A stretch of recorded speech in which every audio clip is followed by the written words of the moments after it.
Assalamualaikum warahmatullahi wabarakatuh. Alhamdulillahirabbil alamin. Anzalal Qur'ana hudan lin-nasi wa bayyinatin minal huda wal furqan. Asyhadu an la ilaha illallah wahdahu la syarikalah wa asyhadu anna Muhammadan abduhu wa rasuluhu la nabiyya ba'dah. Allahumma salli ala Muhammad wa ala ali Muhammad. Bersyukur kepada Allah dan mengucapkan alhamdulillah. Berselawat kepada Rasulullah sallallahu alaihi wasallam dengan lafaz Allahumma salli ala Muhammad wa ala ali Muhammad. Menjelang masuknya waktu iqamah, sebagaimana biasa kita mengkaji kisah-kisah yang tertera di dalam Al-Qur'an. Adapun kisah yang akan kita ceritakan pada siang ini yaitu tentang seorang ulama yang hebat, ulama besar yang hidup di zaman Nabi Musa alaihi salam. Ulama ini dikenal dengan doanya, yaitu dia memiliki sebuah senjata yang mana apabila dia gunakan senjata doa itu mustajab, pasti akan diijabah Allah Subhanahu wa taala. Namun sayang, di akhir hayat daripada ulama hebat ini, ulama yang besar ini, akhir hayatnya buruk, mendapatkan su'ul khatimah.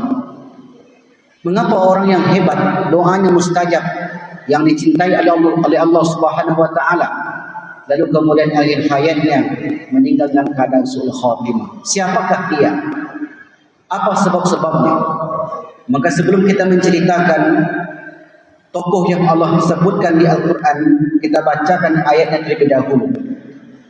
Di Quran surat yang ke-7 ayat 172 Allah berfirman, "Watslu 'alaihim naba'al ladzi atainahu ayatina fansalakha minha fa'atba'ahu asy-syaitan fakana minal ghawin walau syi'na larafa'nahu biha walakinnahu akhlada ilal ardi wattaba'a hawahu famathaluhu kamathalil kalb in tahmil 'alaihi yalhaz aw tatrukhu yalhaz dzalika mathalul qaumil ladzina kadzdzabu bi ayatina faqasusil qasasa la'allahum yatafakkarun." Allah berfirman, "Dan bacakanlah wahai Muhammad kepada mereka berita orang yang telah kami berikan ayat-ayat kami kepadanya. Kemudian dia melepaskan diri dari ayat-ayat itu. Lalu dia diikuti oleh setan. Maka jadilah dia termasuk orang-orang yang sesat. Dan sekiranya kami menghendaki, niscaya kami tinggikan derajatnya dengan ayat-ayat itu. Tetapi dia cenderung kepada dunia dan mengikuti keinginannya yang rendah. Maka perumpamaannya seperti seekor anjing. Jika kamu menghalaunya, dijulurkan lidahnya. Dan jika kamu membiarkannya, dia menjulurkan lidahnya juga. Demikianlah perumpamaan orang-orang yang mendustakan ayat-ayat kami. Maka ceritakanlah kisah-kisah itu agar mereka berpikir."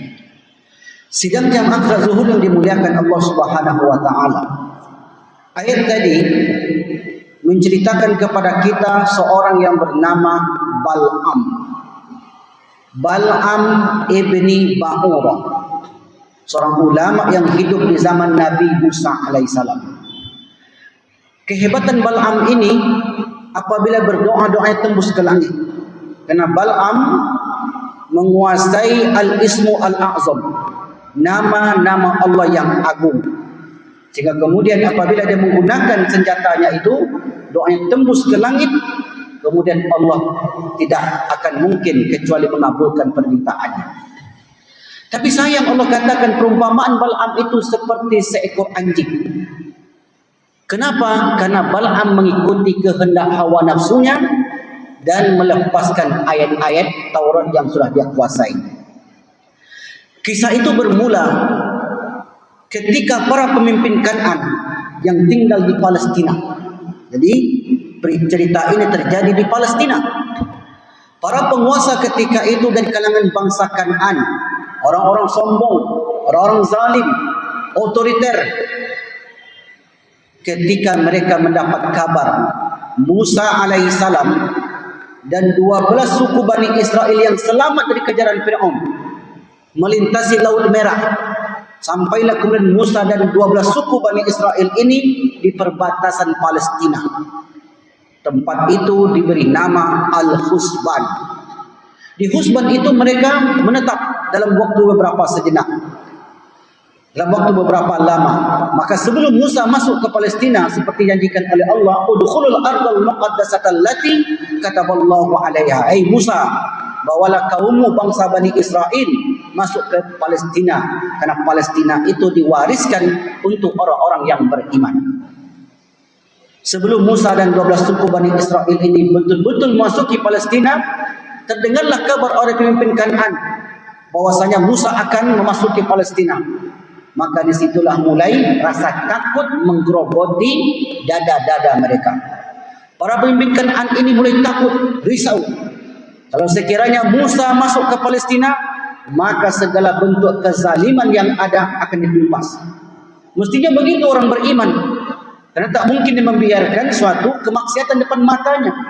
Man ra'a minkum munkaran, siapa yang melihat kemungkaran falyughayyir bi yadihi, hendaklah ia cegah dengan tangannya.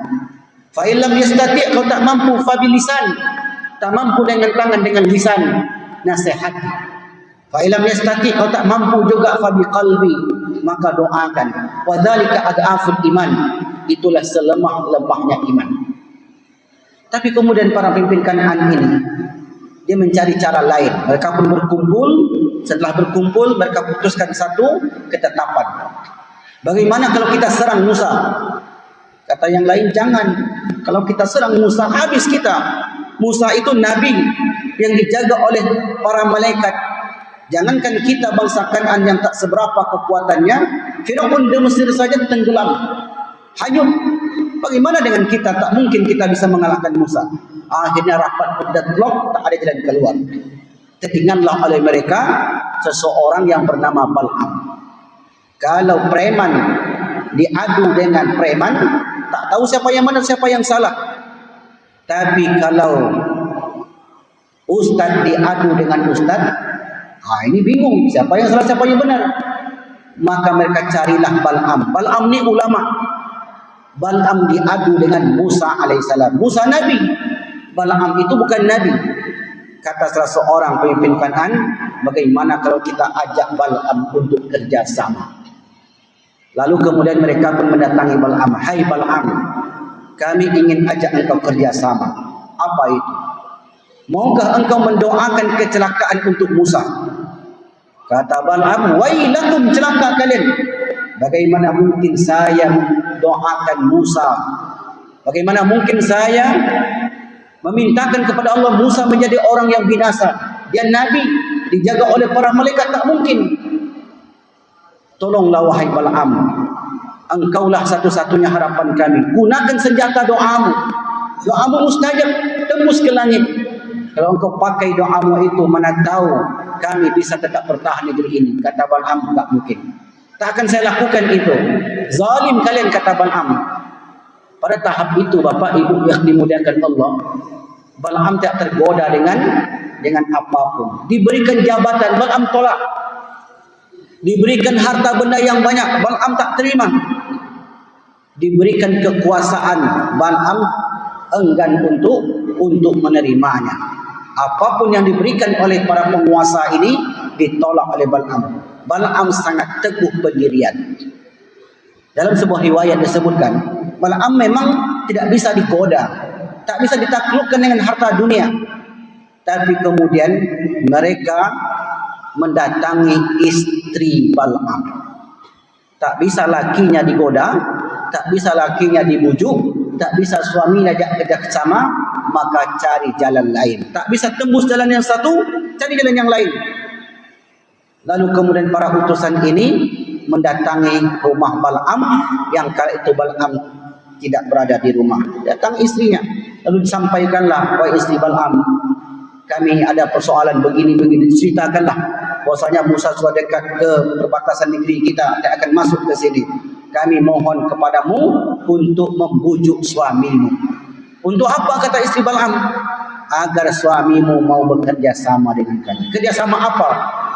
Doakan kehancuran untuk Musa dan 12 suku Bani Israel yang bersamanya. Termenunglah istri Bal'am ini, Bapak Ibu. Karena dia sudah ditawarkan isi dunia. Kalau kau mau dan berhasil menaklukkan suamimu nanti akan jadi orang hebat di negeri ini. Kalau mungkin zaman sekarang, nanti suamimu jadi menteri agama. Ini contoh saja. Nanti suamimu jadi menteri, suami yang terkenal. Kalau kau mau kerjasama dengan kami. Dalam riwayat itu disebutkan, diberikanlah harta benda dunia kepada istri Bal'am. Sebagian perempuan tak sanggup untuk melihat harta benda, tertipu, tak berdaya ketika ditawarkan kesenangan-kesenangan dunia. Kata istri Bal'am, saya coba akan sampaikan pesan kalian kepada suami saya. Pulanglah para utusan ini. Tak lama kemudian Bal'am pun sampai di rumah. Istri Bal'am ini pandai, Bapak Ibu. Tak langsung dia todong, tak langsung dia tagih, tak langsung dia rayu. Seperti biasa, dia layani suaminya, siapkan ini, siapkan itu. Banyak riwayat menyebutkan, intinya dia kemudian menyampaikan kepada suaminya, wahai suamiku tercinta, suamiku tersayang, kemarin pemimpin Kan'an datang ke sini. Kata Bal'am, untuk apa? Tenang dulu. Dibujuk. Permintaannya mengajak kerjasama dengan kita.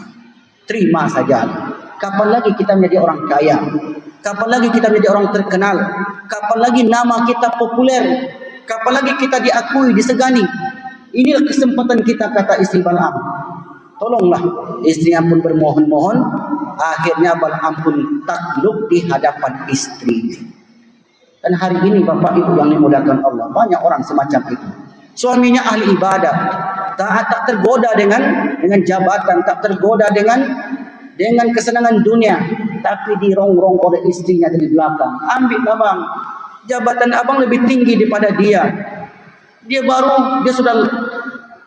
baru saja menjabat, abang sudah lama, tapi abang kok miskin terus.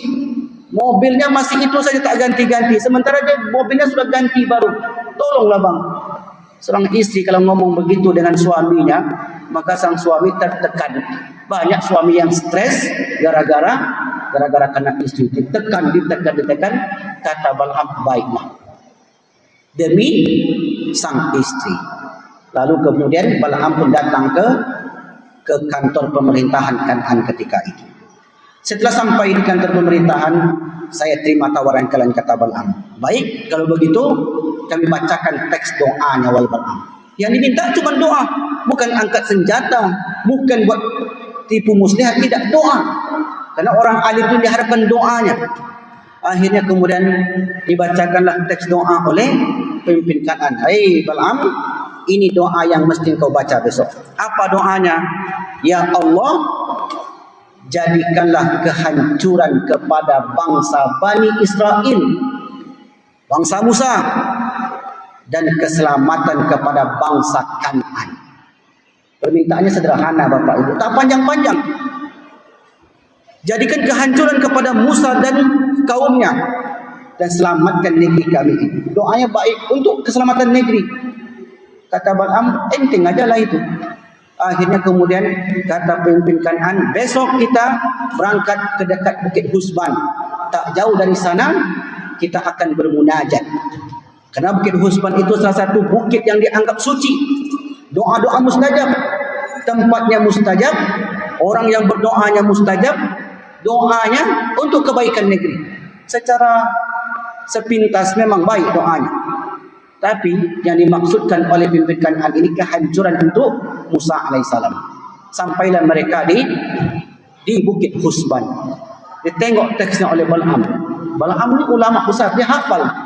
Apa teksnya? Ya Allah, jadikanlah kehancuran kepada Musa dan 12 suku Bani Israel, dan selamatkanlah negeri Kan'an ini, negeri kami ini. Sudah. Mulailah Bal'am berdoa dengan menggunakan al-ismu al-azam, nama-nama yang agung tadi. Lalu kemudian Bal'am pun berdoa, ya Allah, jadikanlah kehancuran kepada bangsa Kan'an dan keselamatan kepada bangsa Bani Israel. Mendengar doa itu, marah pemimpin Kan'an tadi. Wailaka ya Bal'am, celaka engkau wahai Bal'am. Bal'am pun heran, kenapa? Celaka engkau wahai Bal'am, kenapa saya celaka, kata Bal'am. Doa yang kau baca terbalik, tak sesuai permintaan kami yang kami minta, keselamatan untuk bangsa Kan'an dan kecelakaan kehancuran untuk bangsa Bani Israel. Yang kau baca, keselamatan untuk bangsa Bani Israel dan kecelakaan untuk bangsa Kan'an. Diulang lagi oleh Bal'am, dipakai lagi al-ismu al-a'zamnya, nama-nama Allah yang agung. Mulai lagi Bal'am berdoa, ya Allah, jadikanlah kehancuran untuk bangsa Kan'an dan keselamatan kepada bangsa Bani Israel. 2 kali sudah Bal'am berdoa, lidahnya terpeleset. Yang didoakan orang alim, Nabi, dijaga oleh para malaikat. Tak mungkin Allah kabulkan permintaan itu. Apa kata Bal'am? Dalam tafsir disebutkan, tafsir Imam Al-Baghawi disebutkan, qad dhahabat dunyaya wa akhirati. Lenyap sudah duniaku, melayang sudah akhirat. Akhirnya apa yang terjadi Bapak Ibu? Lidah Bal'am itu memanjang sampai ke dadanya. Makanya Allah umpamakan tadi, famazaluhu, perumpamaan Bal'am itu kamasalil kalb, seperti seekor anjing.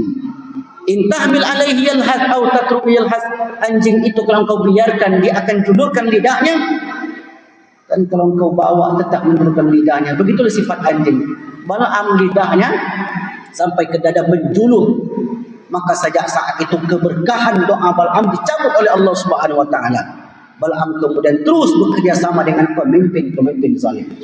Tapi Bal'am enggak habis ide, karena dia sudah terperangkap dengan pemimpin zalim tadi. Kata Bal'am, karena dia berhutang budi, begini saja.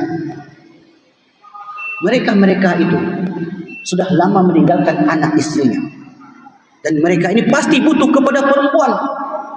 Laki-laki pasti butuh kepada perempuan, ada hajat. Kemudian, apa maksudmu?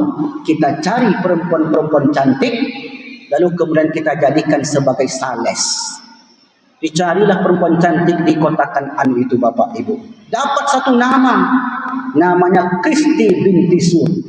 Wanita cantik, rambutnya bak, mayang terurai, pipinya bakpao dilayang, alis matanya bak, semut beriring, cantik jelita, didandani, diservis, diberi pakaian-pakaian yang menarik supaya kaum laki-laki tertarik. Ide-ide SPG yang cantik-cantik itu dari Bal'am. Makanya coba tengok di pasar-pasar, di mall, pasti cantik. Kenapa cantik? Kalau tak cantik tak mungkin bapak-bapak ni singgah. Roknya di atas lutut, bibirnya merah, pipinya merah, rambutnya terurai, cantik semua, berpakaian-pakaian ketat. Ini ide Bal'am. Supaya apa? Supaya kaum laki-laki itu tertarik. Kalau tak begitu tak menarik. Akhirnya kemudian utus orang ini, beri barang dagangan, dijadikan sebagai sales. Sales itu ada yang buruk Pak? Enggak ada yang buruk, cantik semua. Coba tengok sales-sales itu, paling cantik. Akhirnya kemudian dicarilah mangsa. Dapat satu laki-laki namanya Zamri bin Salum. Zamri bin Salum itu lama meninggalkan istrinya. Akhirnya kemudian Zamri bin Salum itu melakukan perbuatan zina dengan si Kristi binti Sur. Lalu sesudah itu turun penyakit taun. Kemudian banyak di kalangan bangsa Bani Israel yang meninggal. Selain penyakit taun, yatihuna fil ardi arba'ina sana. Mereka terkurung di padang tih selama 40 tahun tak bisa keluar. Sampai kemudian Musa heran, apa penyebabnya ini? Rupanya penyebabnya salah satu dari pengikut setia Musa telah melakukan perbuatan dosa. Dikejar oleh Musa, kemudian orang ini dibunuh. Mati dalam keadaan berzina. Barulah penyakit taun itu diangkat. Apa yang terjadi dengan Bal'am? Bal'am tetap berada dalam kezaliman. Apa hikmah dari kisah yang singkat dan padat ini Bapak Ibu? Yang pertama, bahwasanya lingkungan itu sangat penting. Baik pun kita, berkawan kita dengan orang yang tak baik, tak akan baik. Tinggal kita di lingkungan yang buruk, yang suka cakapnya itu tak terkontrol, kita akan terpengaruh dengan ucapan itu. Anak kita sekolah di mana, dia akan terpengaruh. Lingkungan itu sangat menentukan. Bal'am tinggal di lingkungan yang tak kondusif. Dia tinggal dengan pemimpin-pemimpin zalim, akhirnya kemudian Bal'am terjerat dengan kehidupan dunia. Itu yang pertama. Yang kedua, godaan laki-laki itu, dia mungkin imannya kuat, dia sedang ke masjid. Tapi bagaimana dengan istrinya? Dia sudah didik atau belum? Bagaimana dengan anaknya? Maka disitulah kemudian setan itu masuk. Tak bisa suaminya dari istri, tak bisa istri dari anak, tak bisa anaknya dari kawannya. Yang penting orang ini mesti takluk, mesti tunduk.